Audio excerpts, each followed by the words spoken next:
Tension diplomatique, furieux de voir son allié Bolsonaro condamné pour tentative de coup d'État, le président des États-Unis utilise l'arme commerciale pour se venger. La mésentente entre Washington et Brasilia se poursuit. Et la condamnation à 27 ans de prison de l'ancien président Jair Bolsonaro ne fait qu'amplifier les tensions.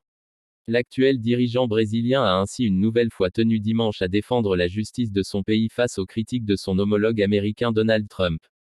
Luiz Inácio Lula da Silva a pour cela assuré que le procès de son prédécesseur n'était pas une chasse aux sorcières. Une réponse dans un quotidien américain. Dans sa première réaction après le verdict à l'encontre de Jair Bolsonaro, Lula s'est dié de la Cour suprême du Brésil pour sa décision historique dans une tribune publiée par le quotidien américain New York Times et intitulée « La démocratie et la souveraineté du Brésil ne sont pas négociables ». Donald Trump avait qualifié cette semaine la condamnation de Jair Bolsonaro de très surprenante. Lula est confronté à une crise diplomatique avec les États-Unis en raison du procès contre Jair Bolsonaro, principal dirigeant de la droite et de l'extrême droite au Brésil et proche allié de Donald Trump. Le président américain a puni le Brésil en lui imposant des droits de douane de 50%, parmi les plus élevés au monde, sur une grande partie de ses produits.